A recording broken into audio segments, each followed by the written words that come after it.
ನಮಸ್ಕಾರ ಗುರು, ನೀವು ನೋಡ್ತಾ ಇದ್ದೀರಾ ಕ್ರಿಕೆಟ್ ಸ್ಪೋರ್ಟ್ಸ್ ಕಂಡ ಯೂಟ್ಯೂಬ್ ಚಾನೆಲ್. RCB ತಂಡಕ್ಕೆ ಕ್ಯಾಮರನ್ ಗ್ರೀನ್ ರವರು ಈಗಾಗಲೇ RCB ತಂಡಕ್ಕೆ ಮರಳಿ ಬಂದಿದ್ದಾರೆ ಎಂಬ ದೊಡ್ಡ ಬ್ರೇಕಿಂಗ್ ನ್ಯೂಸ್ ಈಗಾಗಲೇ ಬಂದಿದೆ ಸ್ನೇಹಿತರೆ. ಸೊ ಕ್ಯಾಮರನ್ ಗ್ರೀನ್ ರವರು ಈಗಾಗಲೇ ಕಿಡ್ನಿ ಸ್ಟೋನ್ ಎಂಬ ರೋಗದಿಂದ ಬಳಲುತ್ತಿದ್ದರು ಸ್ನೇಹಿತರೆ. ಸೊ ಆದರೆ ನಮ್ಮ ಒಂದು RCB ತಂಡದ ಪರವಾಗಿ ಕ್ಯಾಮರನ್ ಗ್ರೀನ್ ರವರು ಮತ್ತೆ RCB ತಂಡದ ಹೊಸ ಸ್ಕ್ವಾಡ್ ನಲ್ಲಿ ಹೆಸರನ್ನು ನೀಡಿದ್ದಾರೆ ಸ್ನೇಹಿತರೆ. ಸೊ ಕ್ಯಾಮರನ್ ಗ್ರೀನ್ ರವರು ಮತ್ತೆ ನಮ್ಮ ಒಂದು RCB ತಂಡಕ್ಕೆ ಬಂದಿದ್ದಾರಾ ಇಲ್ಲವಾ ಎಂಬುದರ ಬಗ್ಗೆ ಫುಲ್ ಡೀಟೇಲ್ ಅಪ್ಡೇಟ್ ಮಾಹಿತಿಯನ್ನು ನಿಮಗೆಲ್ಲರಿಗೂ ಇವತ್ತಿನ ಒಂದು ವಿಡಿಯೋದಲ್ಲಿ ತೋರಿಸಿಕೊಡುತ್ತೇನೆ. ಅದಕ್ಕಿಂತ ಮುಂಚೆ ದಯವಿಟ್ಟು ನಮ್ಮ ಚಾನೆಲ್ ಸಬ್ಸ್ಕ್ರೈಬ್ ಮಾಡಿಕೊಳ್ಳಿ ಮತ್ತು ಪಕ್ಕದಲ್ಲಿರುವಂತಹ ಬೆಲ್ ಐಕಾನ್ ಬಟನ್ ಕ್ಲಿಕ್ ಮಾಡಿಕೊಳ್ಳಿ, ಏಕೆಂದರೆ ಇದೇ ರೀತಿಯಾದಂತಹ ಮುಂತಾದವು RCB ಹಾಗೂ IPL ಗೆ ಸಂಬಂಧಪಟ್ಟಂತಹ ಅಪ್ಡೇಟ್ ಮಾಹಿತಿಯನ್ನು ನಿಮಗೆಲ್ಲರಿಗೂ ಕಲ್ಪಿಸಿಕೊಡಲು ಸಾಧ್ಯವಾಗುತ್ತದೆ. ಸೊ ಬನ್ನಿ ಸ್ನೇಹಿತರೆ, ಇವತ್ತಿನ ವಿಡಿಯೋನು ತಡ ಮಾಡದೆ ಶುರು ಮಾಡೋಣಂತೆ. ಸ್ನೇಹಿತರೆ, RCB ತಂಡದ ಪರವಾಗಿ ನೋಡುವುದಾದರೆ ಕ್ಯಾಮರನ್ ಗ್ರೀನ್ ರವರು ಸುಮಾರು 15 ರಿಂದ 16 ಕೋಟಿ ಅಮೌಂಟ್ ರೂಪಾಯಿಗಳನ್ನು ತೆಗೆದುಕೊಂಡು ಈಗಾಗಲೇ RCB ಗೆ ಟ್ರೇಡ್ ಆಗಿದ್ದರು. ಆದರೆ ಕಿಡ್ನಿ ಸ್ಟೋನ್ ದಿಂದ ನಮ್ಮ ಒಂದು ಬೆಂಗಳೂರು ತಂಡದ ಆಟಗಾರರಾಗಿರುವ ಕ್ಯಾಮರನ್ ಗ್ರೀನ್ ರವರು ಕಿಡ್ನಿ ಸ್ಟೋನ್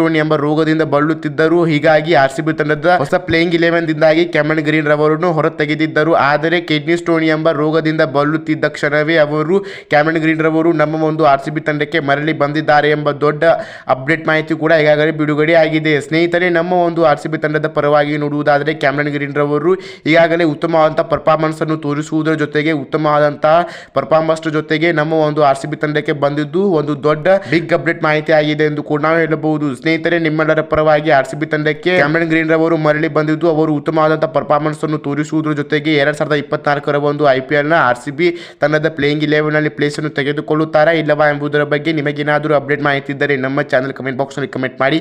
ಇದೇ ರೀತಿಯಾದಂತಹ ಮುಂತಾದ ಅಪ್ಡೇಟ್ ವಿಡಿಯೋಗಳು ಸಿಗೋಣ. ಧನ್ಯವಾದಗಳು ಸ್ನೇಹಿತರೆ.